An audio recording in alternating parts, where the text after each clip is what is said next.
그래서 이제 뭡니까? 교회가 하늘의 모든 특성을 잃고 세상을 지배하는 권세자가 돼요. 교황이 최고가 되죠.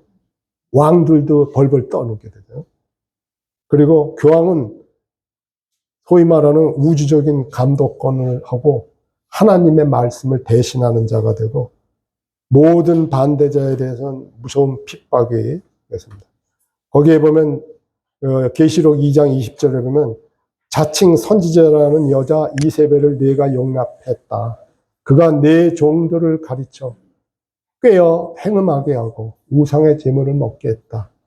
이 가루 서말 속에 누룩을 숨겨온 이 여자, 마태복음 13장의 천국의 비유에 나오는 이 비유가 그대로 이 두아디라 시대 때 이제 성취됐다는 거죠. 이 비유가 그대로 성취됐다고.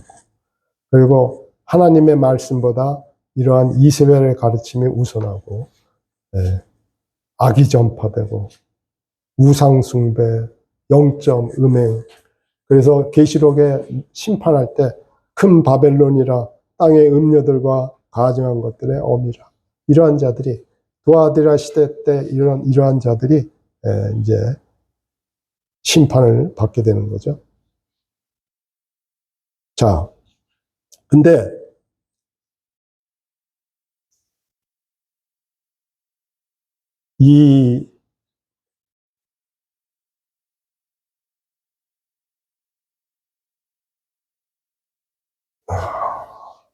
요거는 시간이 제가 하고 싶은데 시간이 좀 그래서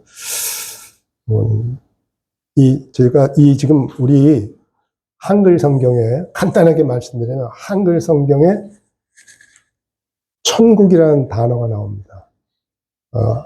마태복음에만 나와요. 천국이 마태복음에만 나와요. 근데 이 천국에 이게 번역이 잘못된 거예요. 원어는 뭐냐면 Kingdom of Heaven이에요. Kingdom of Heaven. 그래서 이 Kingdom of Heaven, 하늘의 왕국, 직역하면 하늘의 왕국인데 이거를 이제 중국어 성경이 천국으로 번역을 했어요. 그래서 우리가 개혁 성경이 중국어 성경을 많이 받아들였걸랑요. 그래갖고 한글 성경도 천국으로 번역됐어요. 지옥에 반대되는 게 뭡니까? 지옥에 반대되는 거. 다 천국이라고 그러잖아요. 그러면 마태복음 13장의 비유는 지옥에 반대되는 천국입니까? 예수님이 계시고 하나님이 계신 그곳입니까? 만약 그렇다면 그렇게 되잖아요. 아니에요. 지옥에 반대되는 개념은 뭐냐면 셋째 하늘이에요. 셋째 하늘. 거기 셋째 하늘은 한마디로 영어권에서는 지옥에 반대되는 그 개념을 뭐라고 써요? heaven, 하늘이라고 그러지 kingdom of heaven 그렇게 안 써요. 근데 kingdom of heaven을 우리는 천국이라고 번역해 놓고 지옥에 반대되는 구원받으면 가는 나라를 또 천국이라고 그러는 거예요. 근데 마태복음 13장의 천국을 보면은 굉장히 모순이 많아요. 왜냐면 악이 존재하잖아요. 천국이 어떻게 악이 존재해요? 누룩이 퍼지고 큰 겨자씨 하나가 큰 나무가 돼서 새들이 날라와서 있고 그 성경에서 새들은 뭡니까? 악한 영들이에요. 악한 영들. 그래서 이 외국에 있는 성경학자들이 전천년주의 신앙의 입장에서 마태복음 13장을 해석할 때는 그거는 저기죠. 악과 선이 동시에 존재하고 있어요. 마태복음 13장에. 그래서 이것은 이제 주님께서 이 땅에 그 구약의 예언자들이 예언했던 그 왕국을 세우기 위해서 처음에 오셔가지고 처음에는 뭐라고 그랬어요? 천국이 가까웠다. 예.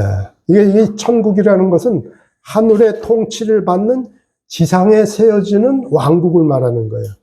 하늘의 통치를 받는 지상에 세워지는 왕국이에요. 하늘에 있는 왕국이 아니에요. Kingdom of Heaven. 마태복음 13장에서의 Kingdom of Heaven은 땅에 세워지는 왕국을 말하는 거예요. 이 땅에. 근데 우리나라 성경이 Kingdom of God은 뭐라고 번역하면 하나님의 나라라고 번역하고, Kingdom of Heaven은 천국이라고 번역했어요. 뭐 나라 국자 쓴 건 같은데 굉장히 오해를 불러일으키는. 그래서 성도님들이 마태복음 13장의 천국을 읽으면서 지옥에 반대되는 개념으로 절대 생각하시면 안 된다는 거예요. 이거 꼭 기억해 두십시오. 제가 시간이 없어서 요거는 교제를 하고 싶은데 저기가 안 돼요. 그러니까 주님이 메시아로 오셔서 이 땅에서 그런 선지자들이 예언했던 그 왕국을 세우시라고 오셨는데, 이스라엘 민족이 메시아를 다윗의 보좌에 앉을 왕으로 받아들였습니까? 배척했잖아요. 그 배척이 심해져요. 그래서 마태복음 13장에서 12장에 와서는 절정에 들어요. 그러니까 주님이 마귀들을 쫓아내고 막 이런 것들을 뭐라고 유대인들이 뭐라고 그래요? 바리새인들이 귀신의 왕 바알세불의 힘을 입어서 저렇게 악한 영들을 쫓아낸다. 이렇게 지금 하잖아요. 주님은 이 땅에 선지자들이 예언한 왕국을 세우시기 위해서 왕으로 오신 그 주님을 뭡니까? 마귀들의 왕으로 하고 배척을 하잖아요. 그래서 주님께서 이제 마태복음 12장이 이후에는 그 사역을 어디를 향합니까? 그동안에는 유대인들에게 먼저 그런 복음을 전했던 그 사역을 뭘로 돌려요? 이방인들로 돌리면서 천국에 관한 비유를 제일 먼저 말씀하셔요. 그러니까 이 마태복음에서 12장까지와 13장이 시작되는 이 분기점에는 굉장히 중요한 의미가 들어가 있어요. 그거는 왕으로 오신 그리스도를 이스라엘이 배척했어요. 그래서 예수님이 초림하셔서 지상의 왕국이 세워지는 것은 연기가 된 거예요. 언제로 연기돼요? 재림 때로 연기가 되는 거예요. 그리고 그럼 초림과 재림 때 이 땅에서 세워지는 그 하늘의 통치를 받는 왕국은 선과 악이 동시에 존재하는, 구약의 어느 선지자도 그러한 저기를 받은 적이 없는 거예요. 그러니까 구약의 선지자들이 볼 때는 이 마태복음 13장에 구약의 선지자들은 주님이 한 번 오실 줄 알았지 메시아가 두 번 오실 거라는 걸 몰랐어요. 구약의 어떠한 예언도 재림과 초림을 다 구분해서 예언하는 예언은 하나도 없어요. 구약의 선지자들은 갈보리의 십자가를 바라보면서 그 갈보리의 십자가와 재림 후에 사이에 있는 교회 시대는 못 본 거예요. 못 봤어요. 그러니까 그게 비밀인 거예요. 구약의 선지자들은 알지 못하는 걸 신약에 와서 구약의 선지자들이 알지 못하고 구약 시대 때 계시하지 않았던 것이 드러나는 걸 뭐라 그래요? 비밀. 정확한 영어는 신비입니다. 시크릿이 아니고 미스터리죠, 미스터리. 하여튼 그거예요. 그래서 마태복음 13장을 비유를 말씀하시면서 예수님이 뭐라고 말씀하시나요? 천국의 비밀이라는 용어를 쓰잖아요. 이거는 너희 조상들도 보지 못한 거다. 왜? 주님은 이스라엘이 주님을 배척할 걸 다 아셨어요. 이스라엘을 구원하기 위해서는, 그리고 이스라엘 메시아를 통해서 세상의 만민을 구원하는 구원자가 되기 위해서는 주님은 십자가에서 못 박혀 되셔야 돼요. 그걸 주님은 알고 계셨어요. 알고 계셨으나 그래서 그러나 알고 계셨음에도 불구하고 구원의 하나님께서 주님을 보내셔서 이스라엘의 배척으로 이스라엘에 의해서 죽임을 당하고 그런 것들이, 그래서 오늘날 초림과 재림 사이에 이 땅에서 세워지는, 하늘의 통치 아래에서 세워지는 이 왕국, 이거는 선과 악이 다 존재하는 그런 거죠. 알곡과 가라지가 다 있고, 좋은 물고기와 나쁜 물고기가 있고, 그러죠? 누룩이 있고, 큰 나무, 이 큰 나무가 뭐냐면 거대한 기독교계를 얘기하는 거죠. 기독교계 안에는 순수하게 구원받고 거듭난 하나님의 자녀들이 있고, 입술로만 고백하고 예수 그리스도라는 이름을 부르면서 구원받지 못한 많은 무리들이 있어요. 그것을 통틀어서 마태복음 13장에서는 뭐냐면 하늘의 왕국, 천국, 하늘의 왕국이라고 그런 거예요. 그리고 그 하늘의 왕국 안에는 뭐가 있어요? 교회가 있는 거예요. 교회가. 그러니까 비유에 보면은 진주를 자기 밭에 사서 진주를 사는 게 나오잖아요.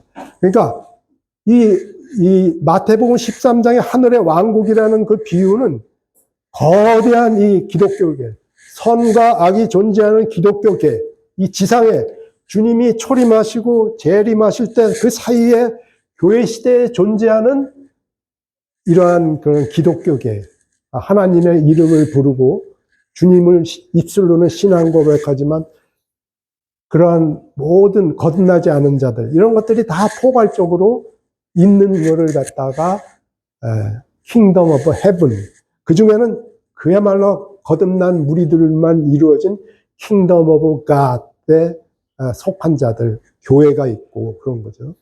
근데 그런 것들이 이제 나중에 다 이렇게 저기가 되는 거죠. 그래서 천국을, 마태복음 13장의 천국의 비유에 그 천국을 셋째 하늘로 기억하시면 안 돼요. 지금 당장은 이해가 안 되더라도 그걸 꼭 명심하십시오. 마태복음 13장의 천국, 마태복음 13장에 나오는 천국이라는 단어는 킹덤 오브 헤븐, 그거는 지옥에 반대되는 셋째 하늘이 아니라는 거예요. 지상에 세워지는 선과 악이 존재하는 하나님의 이름을 부르는 자들. 그죠? 산상수훈에 보면 주님의 이름으로 귀신들을 쫓고 그러는 선지자들이 나오잖아요. 그러나 주님이 뭐라 그래요? 내가 너를 도무지 알지 못한다. 너를 안 적이 없다 그러잖아요. 그러한 자들도 하늘의 왕국에는 속해 있지만 하나님의 왕국이고 교회는 아니라는 거죠. 교회를 그래서 천국이라는 단어는 굉장히 포괄적인 의미를 가지고 있다. 그거를 기억하시고, 그래서 이 두아디라 시대는 뭐냐면 마태복음 13장의 천국의 비유, 선과 악이 존재하는 이 땅에 세워진 하나님의 통치 아래 있는, 로마 캐톨릭도 하나님의 통치 아래 있잖아요. 그죠? 근데 그 안에는 사탄의 깊은 것들이, 누룩이 그냥 온 뜸을 쓰고 온갖 새들이 날아와서 앉아있는 악한 영들의 집합소가 되고 사탄의 권자가 돼버렸고 그런 거죠. 그래서 바로 천국의 비유에 나오는 여자 이세벨이 그 여자라는 거죠. 천국의 비유에 나오는 그 여자라. 그것이 오늘날 두아디라 시대를 이루었던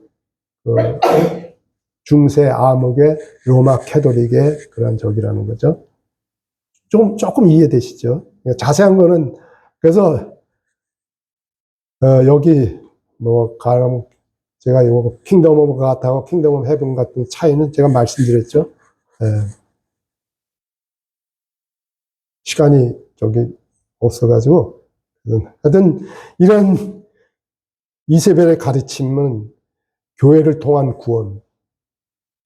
하나님께서 언제 교회를 통해서 구원을 주신다고 그랬죠?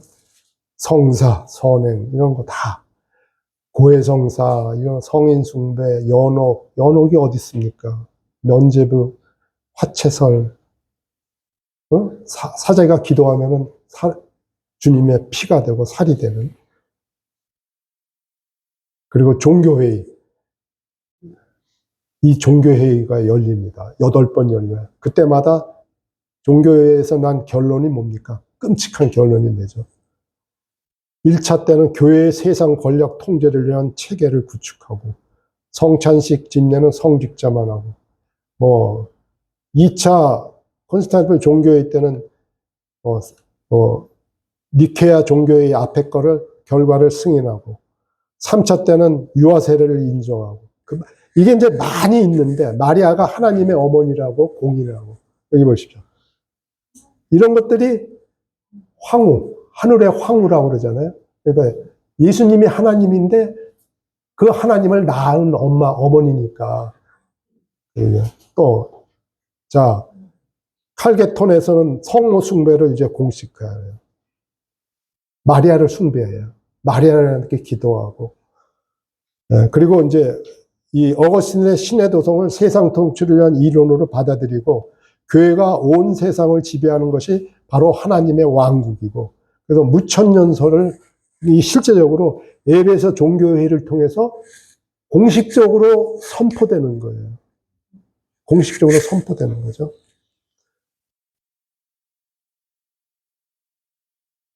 그래서 결국은 뭐냐면, 가만 보십시오. 1차세부터 8차 때까지 보면 갈수록 뭐예요? 악이 깊어져 가는 거예요. 악이 깊어져 가요.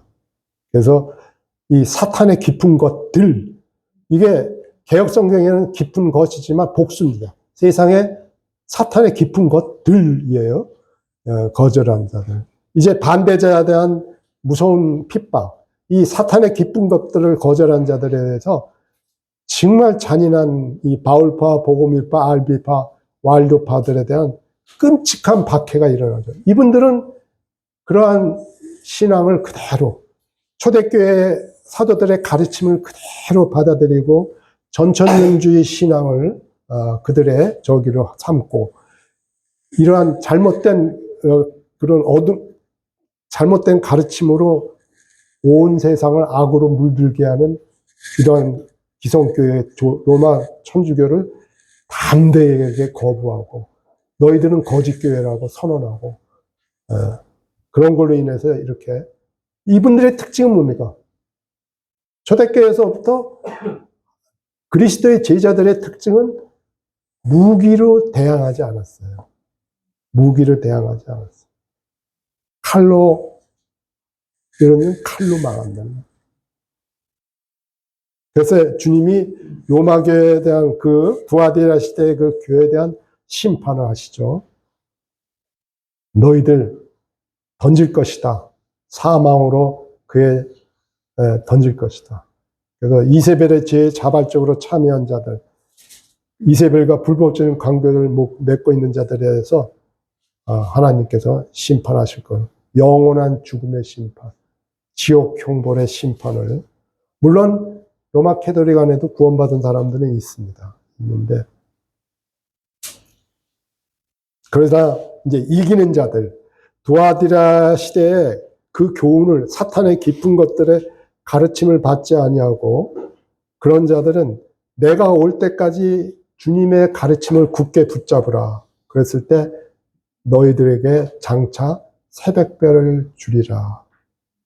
새벽별을 주리라. 그러니까 휴거의 영광에 동참하고, 그리고 지상재림 때 주님과 함께 이 땅에 와서 메시아 왕국에서 그리스도와 함께 만국을 다스리는 그러한 것들을 주시겠다고 약속을 하시는 거죠.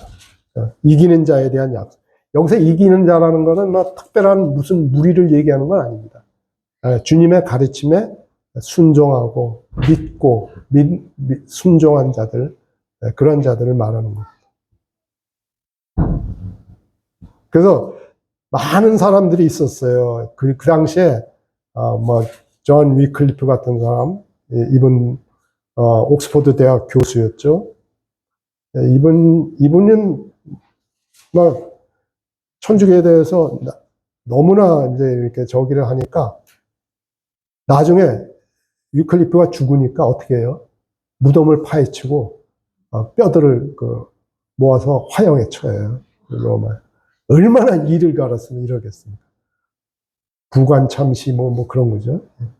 뭐 그런 거죠. 왜냐면 위클리프가 성경을 번역했거나. 그래서 무식한 자들에게도 다 하나님의 말씀을 읽을 수 있도록 영어로 번역을 했죠. 이 위클리프 성경이 나중에 많은 영어, 세계의 저기라는 영어 성경의 기초를 이룹니다. 자누스 신부였죠. 캐톨릭 신부였죠. 이분이 어디에 있냐면 체코, 보헤미아이죠. 그래서 위클리프의 영향을 받아요. 호스가. 그래서 그때 로마 교회에서 뭐라 그래요? 야, 들어와서 우리랑 토론하자. 너에게 어떠한 해도 끼치지 않겠다. 그래요. 근데 호스는 알아요. 함정이라는 거 알아요. 그래서 기도하고 들어가요. 그리고 잡혀요. 그리고 화형당해요. 그리고 그때 이제 후스를 따르던 후스파들이 이제 저기를 일으키죠. 십자군을 따른 자들이 이제 이 후스파는 무기를 가지고 저항을 했어요. 그래갖고 십자군을 일으켜서 후스파들을 처음에는 저기했다가 나중에는 이제 후스파들을 다 저기하죠. 근데 이 후스파들이 왈도파랑 이제 연합해서 연합형제단을 구성하고 이러한 자들이 종교개혁이요. 형제자매님들, 종교개혁이 루터, 칼빈, 찌븐글리에서 어느 날 갑자기 일어난 게 아니에요. 이런 자들의 그런 것들이 계속, 전달돼요. 전달돼서 루터 같은 사람, 루터도 이분들에 대한 신앙을 많이, 초창기에는 많이 받아들이죠. 루터의 초창기 교회관은 아주 건전합니다. 그래서 이제 두아디라 시대 때 정말 사도들의 가르침을 순수하게 지키고 보존했던 믿는 무리들이 있었습니다. 그 무리들이 요게 어디입니까? 요게 터키입니다. 요게 예루살렘이 여기 있습니다. 이거 죄송합니다. 여기쯤 있고 안디옥이 여기쯤 있고 그래서 바울이 1차 선교하고 2차 선교했을 때 주 무대였던 이 터키에 폴시안스라는 바울파가 있어요. 이 바울파가 이제 핍박을 받아서 흩어질 때 발칸반도에 와서 보고밀파라는 저기로 이뤄요.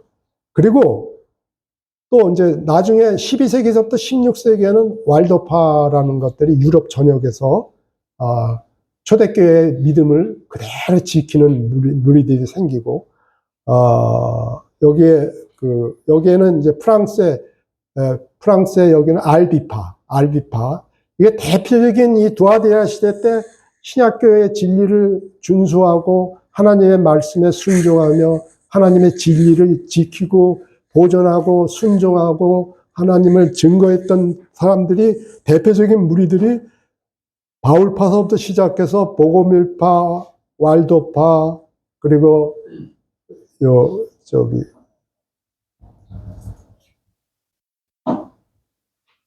자꾸 이름을 잊어먹어요. 그래서 이 사람들의 특징이 뭐냐면요. 자세히 보십시오. 뭐 어떤 특징이 있습니까? 주로 산악지대죠. 주로 산악지대지 않습니까? 그죠? 다 산악지대. 그러니까 산악지대에는 이런 기성교회들이 영향을 못 미쳤어요. 그러니까 바울과 초대교회의 많은 그 복음 전도자들이 이런 산악지대까지 다 가서 복음을 전했어요. 그러니까 그 산악지대에서 그 순수했던 그런 신앙을 그대로 대대손손이 지켜온 자들이에요, 이들이.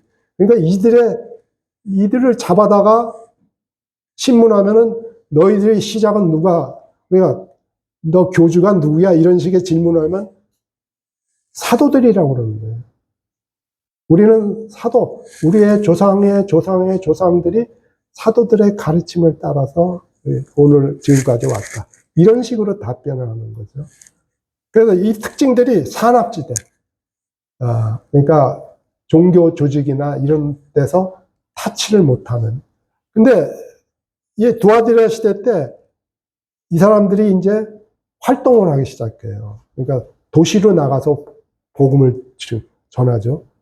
근데 이 사람들이 그 복음의 능력이 무시무시하거든요. 뭐 신부들 이런 사람들이 대화가 안 되는 거예요. 이 권능 있는 저희가 있어요. 그래서 이제 그리고 이분들은 성경을 엄청나게 읽고 성경을 암송하고 뭐 이런. 그러니까 로마 캐톨릭이 볼 때는 비상이 걸리는 거죠. 그러니까 로마 캐톨릭이 어떻게 해요? 로마 캐톨릭이 어떻게 합니까? 십자군을. 로마 캐톨릭이 예루살렘을 정복하기 위해서 십자군을 한 게 아니고 그 이후에요. 이러한 신실한 무리들을 멸절시키기 위해서 수없이 십자군들을 모집해요. 그래갖고 다 죽이잖아요.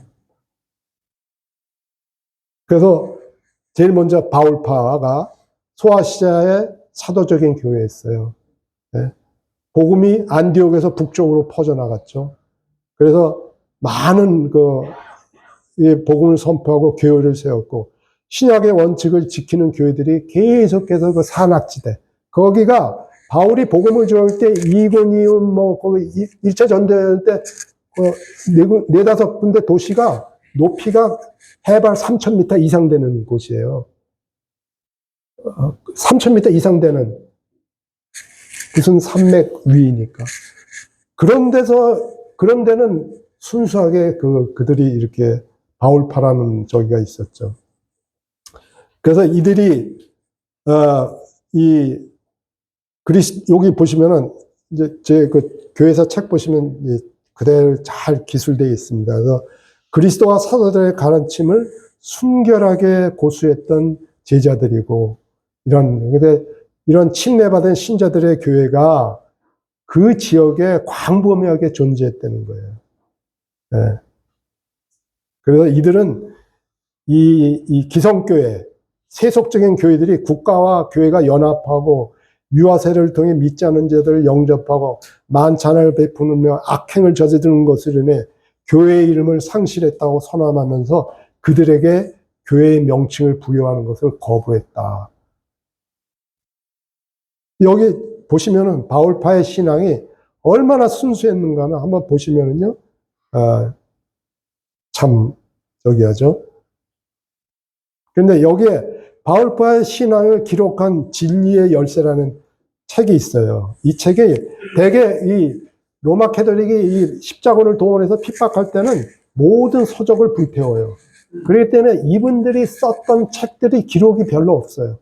근데 이 책이 우연히 대학 도서관에서 발견돼요. 근데 그거를 이제 번역을 하니까 바로 7세기, 9세기에 바울파들의 신앙과 실행을 기록했어요. 그거는 그래서 어린아이들에게, 이러한 교회에서 태어나는 어린아이들에게 믿음의 자양분이 될 수 있는 거룩한 젖을 주고자 합니다. 그렇게 거기 서문에 써 있어요. 네. 제가 서문을 번역해서 알아요. 네. 그래서 이 몇 가지 샘플을 제가 여기다 담은 거예요. 장로를 세울 때는 인격을 보고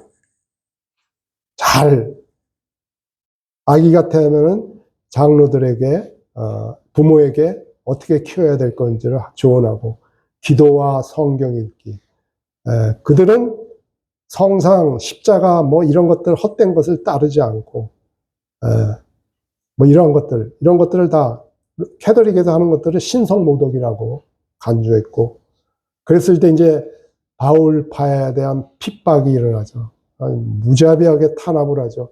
그러면서 다 그 터키 지역에서 발칸반도로 다 도망가게 되죠. 다 죽이니까. 네. 이 박해자가 기록한 거예요. 그레고리 메지스트로스라는 사람이 얼마나 잔인하게 이들을 죽였는지를, 이건 저 벽화도 이렇게, 그림도 이렇게 남아있죠. 매질하고, 여기, 칼로 배 동정하지 않고 너희들은 영적인 것들에 대한 장님으로 실제로 눈을 뽑고, 그리고 불에 태워 죽이고. 그래서 이 바울파가 발칸반도로 와서 그곳에서 이제 터전을 잡을 때, 거기에 이제 복음일파라는 이름으로 하나님의 친구라는 의미죠. 이것이 발칸반도를 중심으로 이 복음일파가 성행을 하죠. 요건 이제 그때, 그래서 이 복음일파의 가르침도 보시면은 굉장히 그 순결하죠. 그러니까 카톨릭 기성교의 모든 믿음과 실행은 거짓된 거다. 이런 거죠. 빵은 하나님의 몸이 아니다. 너희들이 말하는 화채설은 그거는 그냥 빵은 빵일 뿐이다. 상징일 뿐이다. 이런 거죠. 여기 바울파, 복음일파, 왈도파 그런 파들의 가르친 것이 오늘날 저희가 가지고 있는 믿음과 다른 게 있으면 저한테 말씀해 주십시오. 없어요. 성경에 철저하게 성경에 근거해서 그들은 성경의 저게 가르침 그대로 믿었어요. 없어요. 사제들은 존재하지 않고 믿는 자들이 만인 제사장입니다. 그리고 모임은 간소했다. 종도 없고 재단도 없고 탁자가 하나 있고 그 외에는 흰 천과 복음서 사본이 올려 있었다. 그리고 뭐 소득을 봐서 연보, 복음을 전하는 복음전자들의 필요를 도와. 400년에 걸쳐서 복음일파를 핍박해요. 그래서 결국은 이게 이제 어떻게 되냐면은 이제 복음일파가 이쪽으로는 이슬람 군대들이 쳐들어와요. 이쪽에서는 로마 캐톨릭 십자군이 복음일파를 저기하고 온다고. 그러면은 이제 선택을 해야 돼. 복음일파가 선택을 해야 돼. 근데 복음일파가 어디를 선택합니까? 이슬람 쪽을 선택해요. 왜? 이슬람자들은 죽이지는 않고. 십자군은 무자비하게 죽여요. 그래서 이 지역이 서서히 이슬람화가 되고. 만일 그때 로마 캐톨릭에서 저들도 하나님의 백성이라는 저기를 가지고 도와줬더라면은 아마 발칸반도 지역이 어떻게 됐을지는 모르는 거죠. 그죠? 그럼 오늘날 이슬람화된 지역에 대한 거는 글쎄요, 하나님의 뜻이 뭐냐면 안타까운 건 그 바울의 온갖 저기가 담겨 있는 그 터키, 발칸반도 이런 것들이 전부 이슬람화돼 있죠. 북아프리카 전부 이슬람.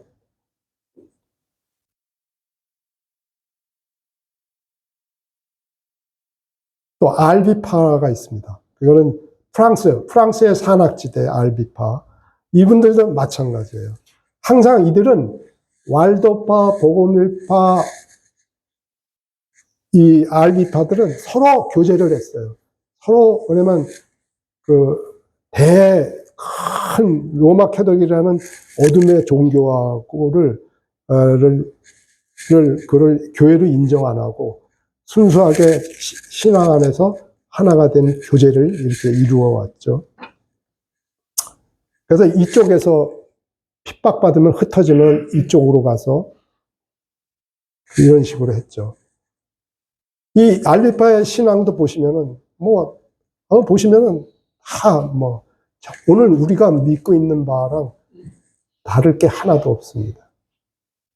지금 이러한 알비파나 복음일파, 바울파는요, 일반적인 교회사에서는 전부 이단으로 기록되어 있어요. 왜냐면 로마 카톨릭에서 이단으로 해갖고 로마 카톨릭의 교회사를 그대로 받아들인 개신교 교회사에도 대부분 이단으로 되어 있어요. 그 미국의 카톨릭 신자, 아주 신실한 카톨릭 신자하고 제가 대화를 하면서 그랬어요. 카톨릭이 수많은 사람들을 죽였다. 그랬더니 굉장히 신실한 사람이에요. 아주 선하고. 그 사람이 뭐라고 저한테 답을 하는지 아세요? 죽을 짓을 했기 때문에 죽였다. 굉장히 선한 사람이에요. 그래서. 근데 그렇게 배우는 거예요. 배우는. 하여튼, 알비파, 그 알비파를 박해를 시작합니다. 수백 년에 걸쳐서. 여기 보시면, 알비파를 진멸시키고자 십자군을 일으켰다. 십자군에 참여하는 모든에게 면죄부와 전리품이 제공되었다. 이 시몽드 몽프르라는 그 장군은 무자비한 장군이죠. 그래서 그들이 이 알비파를 죽일 때는 심지어 같은 마을에 사는 캐톨릭 신자들이 알비파를 도와줘요. 십자군들이 너무 잔인하게 죽이니까 알비파하고 같이 도와줘요. 알비파를 도와주는 그러한 기록도 있습니다. 그래서 그 풍요로운 프랑스 남부가 아주 풍요로운 데잖아요. 거기가 이제 폐허를 변하죠. 그래서 이렇게 장작불을 피워놓고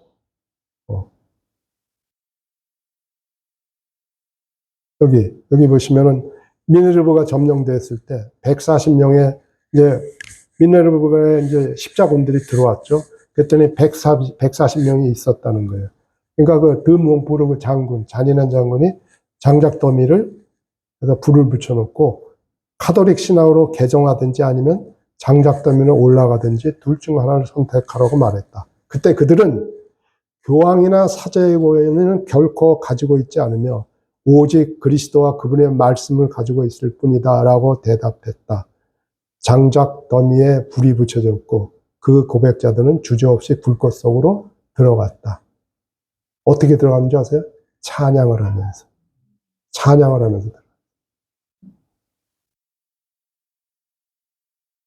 그럼 마지막으로 이 산꼭대기에서 저항한 10개월 동안 저항에다가 체포돼서 화형에 처해졌습니다. 그리고 이제 왈도파가 가장 저기한 분, 아주 이분들도 그냥 알프스 산맥에서 계곡의 사람들이라는 별명이 있었죠. 초대교회 실행을 교회 내 전통으로 유지하면서 사도시대와 동일한 순수성과 단일성을 지니고 있었다는 거예요. 산악지대에 있었으니까. 알프스 산악지대. 그러니까 알프스를 중심으로 하면은 여러 나라가 있습니다. 이탈리아, 프랑스, 오스트리아, 스위스, 오늘날. 그리고 독일, 일부 독일. 이러한 것들이 그 지역에 많이 있었고, 특히 왈도파는 유럽 전역에 흩어져 있어요. 이탈리아 남부, 북부 유럽에도 흩어져 있었어요. 그래갖고, 한때 이 왈도파가 굉장하게 많았어요. 여기 보면 프랑스, 이탈리아, 오스트리아, 스위스, 독일, 보헤미아 등 기타 유럽 전역에 무수히 존재했어요. 이 왈도파의 신앙에 대해서는 보시면은 똑같아요. 알비파, 복음일파, 바울파랑 똑같아요. 네. 여러 가지 사도들의 가르침을 그대로 성경을 그대로 지킨 거예요. 네. 네. 근데 여기 보면은 정말 이들의 그 신앙이라는 게 참 주옥 같죠. 네. 거기 이제 그 교회사 책을 보시면은 시간이 좀 저기에서 그래서 굉장히들이 그냥 성경대로 했죠. 성경대로 했습니다. 지금 이게 왈도파들이 유럽에 있을 때, 제가 이분들의 유적지를 찾아간 곳이 여기입니다. 여기를 제가 찾아가서, 거기에 가서 거기 박물관 보고 서점에서 책을 몇 권 사가지고 와서 일부를 번역한 게 지금 교회사 책 뒤에 부록으로 번역한 걸 제가 실었습니다. 그래서 여기 보시면 한번 꼭 읽어보시기 바랍니다. 지극히 성경적이었습니다. 초대교회의 그런 신앙을 그대로 저기 했습니다. 이 결혼과 가정생활 보시면은 저희들이 저기 하는 거랑 똑같습니다. 바바는 왈도파에서는 이제 사도 같은 사람들이죠. 순회하면서 가르침을 주는 사람들. 바바와 공동체 전체는 가톨릭 교도와의 결혼을 단호히 반대했어요. 그리고 부모들은 공동체 안에서 자녀들의 배우자를 찾아서 했다. 결혼식은 가정에서, 왈도파의 결혼의 목적은 자녀 출산과 자녀들의 신앙교회. 자녀들은 어릴 때부터 성경 구절을 암송하면서 자랐다.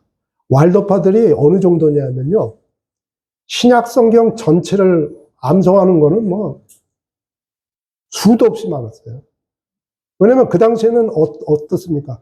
성경이 없잖아요. 성경이 없으니까 한 마을에 어느 날 마태복음이 전해지면은 그럼 그 마을에 서신서 복음서가 전해지면은 그 마을에서 그거를 보관하는 동안 그걸 암송하는 거예요.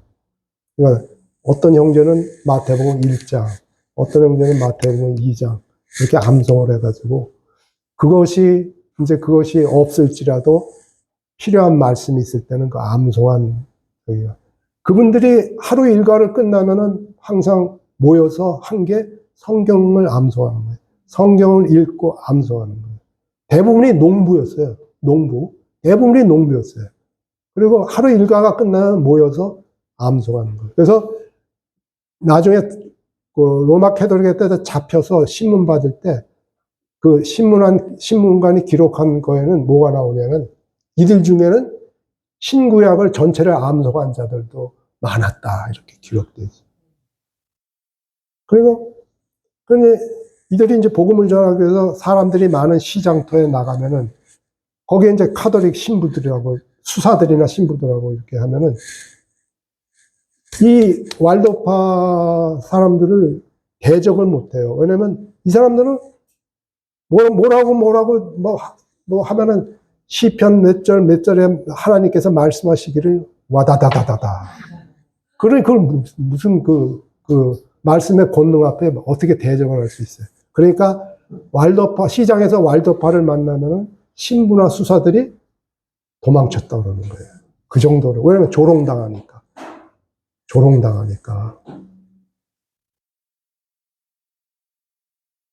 그래서 이 왈도파 교회에게 남긴 도덕률 이런 것들 보시면은 그 부록에 교회사 책 부록에 있습니다. 참 이분들이 성경을 굉장히 했어요. 성경을 보급하는 거를 굉장히 했어요. 이분들이 왈도파는 성경과 신앙서적으로 사람들을 회심시켰다. 이 사람들이 이제 행상인처럼 장사처럼 이렇게 위장을 합니다. 그래서 들어가서 이렇게 대화를 하면서 이렇게 해서 성경을 꺼내고 그래서 왈도파가 성경을 번역했어요. 오늘날 그 프랑스 이런 데서는 프랑스에는 엽본 같은 거는 왈도파의 그 필사본의 영향을 많이 받죠. 예.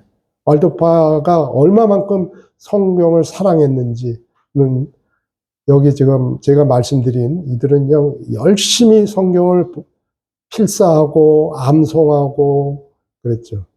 여기 보시면 왈도파는 구약 성경과 신약 성경의 주요한 부분을 암기할 수 있었다. 그들은 성인들의, 캐톨릭의 성인들의 교령과 어록과 해설을 경멸하고 오직 성경 말씀만을 고수한다. 그죠?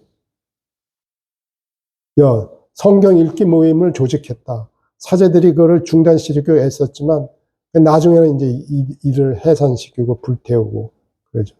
그래서 인노세트 3세 때 이단들을 멸절시키기 위해서 십자군을 드디어 일으키죠. 이들이 이제 왈도바가 멸절된 게 한 16세기에 와서 멸절되거든요. 그런데 그 사이에 엄청난 게 죽었죠. 그래서 왈도파의 박해, 끔찍한 박해들이 있었고,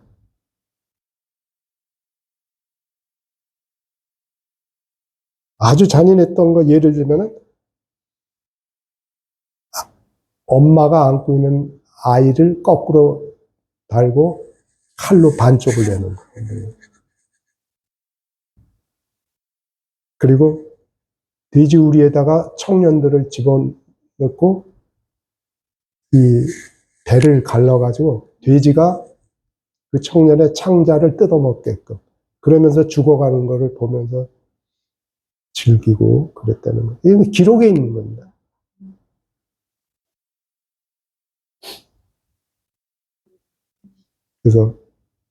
그래서 알파가 멸절됐을 때 교황이 한 게 뭔지 아십니까? 유럽 전역의 성당들에게 축하 타종을 하고 기념주화를 발행합니다. 이게 이제 잔인하게 고문하는 방법.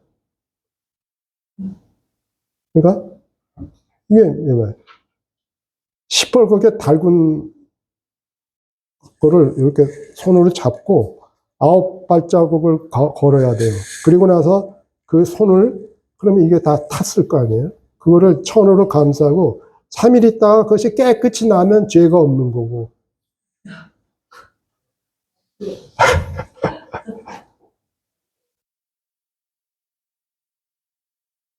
그래서 이러한 적이었어요. 그래서 알프스 북쪽 왈도프에 대한 박해는 1480년도. 그러니까 지금 1200년도부터 시작해서 거의 1500년도까지 이런 것들이 수백 년에 걸쳐서 자행되는 거죠.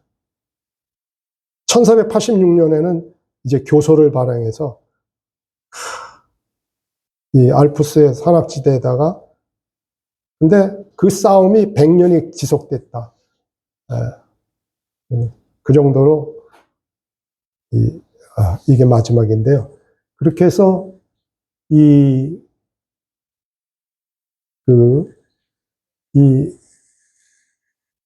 두아디라 시대 때 까지 처음 사랑을 버린 것부터 해서 이제 서머나 시대 때 박해하고 콘스탄틴이 국교화하고 그러면서 계속해서 급속히 타락을 하면서 버가모 시대 때 그 뿌려진 그 씨들이 이제 열매를 맺고 두아디라 시대. 그래서 성경이 증거하기를 처음에는 뭐라 그래요? 사탄의 회당, 그죠? 그 서머나 교회의 유대인들이 신자들을 고소했잖아요. 그래갖고 로마 제국에다가 고소를 대부분 유대인들이 고소했잖아요. 그래서 성경이 너희들이 그 유대인들이 그 회당을 사탄의 회당이라고 했잖아요. 그죠? 근데 버가모 시대에 와서는 주님이 사탄의 권자가 교회가 사탄의 권자가 됐다고 그러잖아요. 두아디라 시대에 와서는 사탄의 깊은 것들이 완전히 잠식했다.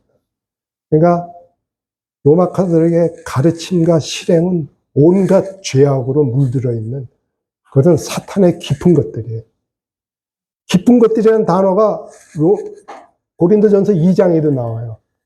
성령께서 하나님의 깊은 것들을 살피시고 우리에게 계시해 주신다고 고린도전서 2장 10절인가 12절인가 13절에 나오는데 13절은 아닐 거다.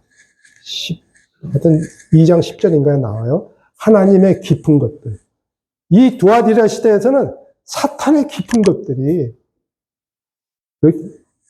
저기를 그냥 죄악으로 물들어버리는 거예요. 그러니 이 두아디라 시대 때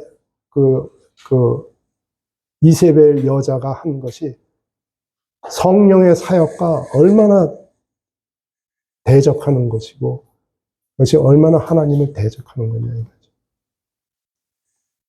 그래서 이제 4대 시대에서 종교개혁이 일어나지만 루터, 칼빈, 찌븐글리가 어느 날 계시를 받아서 한 게 아니고 이러한 핍박받은 사람들이 그래도 흩어져서는 곳곳에서 그러한 신선하게 말씀과 복음을 증거하는 무리들이 있었기 때문에 그런 것들이 종교개혁자들을 했고 시대적인 여러 가지 상황이 그러한 종교개혁이 일어나도록 하나님께서 역사를 하시는 거예요. 그러니까 종교개혁자들이 개신교에서는 종교개혁자들을 굉장히 하지만 그 적에는 이미 종교개혁을 위한 어떤 여명이 비춘 것은 이러한 두아디라 시대 때 그 핍박 속에서 신앙을 지켰던 사람들의 그 발자취들이 그렇게 전달되는 거라요. 어느 날 이렇게 저게 된 건 아니래요. 그래서